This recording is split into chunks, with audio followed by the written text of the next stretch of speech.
দেশের যে সংকট প্রতিনিয়ত উত্তরোত্তর বৃদ্ধি পাচ্ছে, কমছে না। কিন্তু আমি সুস্পষ্টভাবে বলতে চাই যে ছাত্রদের আকাঙ্ক্ষার সাথে কিন্তু আমাদের কোনো দ্বিমত নাই।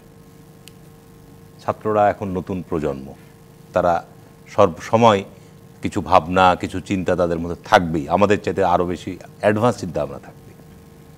আমরা তাদেরকে স্বাগতম জানাই।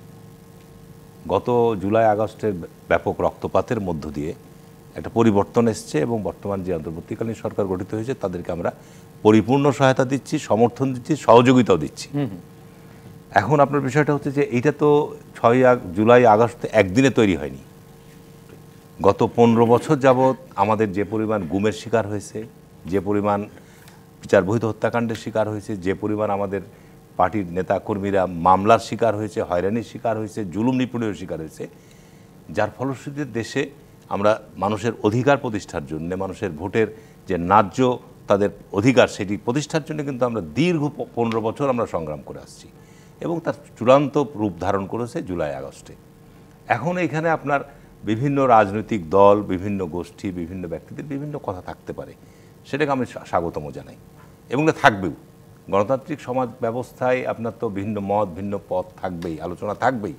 তো সুতরাং আপনার নির্বাচন নিয়ে আমরা কেন এত সংশয় প্রকাশ করছি, নির্বাচন নিয়ে আমরা কেন বলছি যৌক্তিক সময়, কখনো বলছি দ্রুততম সময়। নগদের সর্বোচ্চ বার 167 টাকা রিচার্জে পাবেন 1 লাখ টাকা পুরস্কার, আরও আছে প্রতি সপ্তাহে পুরস্কার ও ক্যাশব্যাক।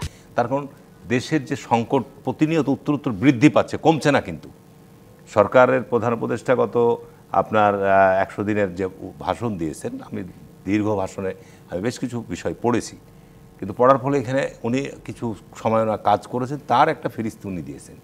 কিন্তু এখানে আপনার নির্বাচনটা কখন হবে, সংস্কার আর নির্বাচন নিয়ে আর আপনার কোনো দ্বিমত করার জায়গা নাই।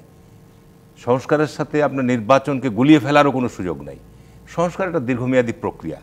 আজকে যে সমস্ত বিষয় নিয়ে সরকার চিন্তা করছে যে এই ক্ষেত্রগুলো সংস্কার হওয়া প্রয়োজন, আমি তার সাথে একটুকু দ্বিমত করছি না এবং এটা আমি মনে করি যে আপনার এটা চলমান থাকবে। আপনি এর মধ্যে এই একটা সুষ্ঠু অবাধ নিরপেক্ষ নির্বাচনের জন্য আপনি যেটা বললেন যে পুলিশ প্রশাসন এবং মাঠ প্রশাসন, এই দুইটা জায়গা নির্বাচনের ক্ষেত্রে গুরুত্বপূর্ণ ভূমিকা রাখে এবং এইখানে নির্বাচন কমিশন গঠন হয়ে গেলে নির্বাচনের জন্য যেটুকু সময় প্রয়োজন, ভোটার তালিকা হালনাগাদ করা এবং আপনার নির্বাচনের জন্য লেভেল প্লেইং ফিল্ড তৈরি করে আপনার যত দ্রুত সম্ভব আপনি নির্বাচন আয়োজন করতে পারবেন, সেটা হবে এই সরকারের সবচেয়ে বড় কৃতিত্ব এবং সাফল্য।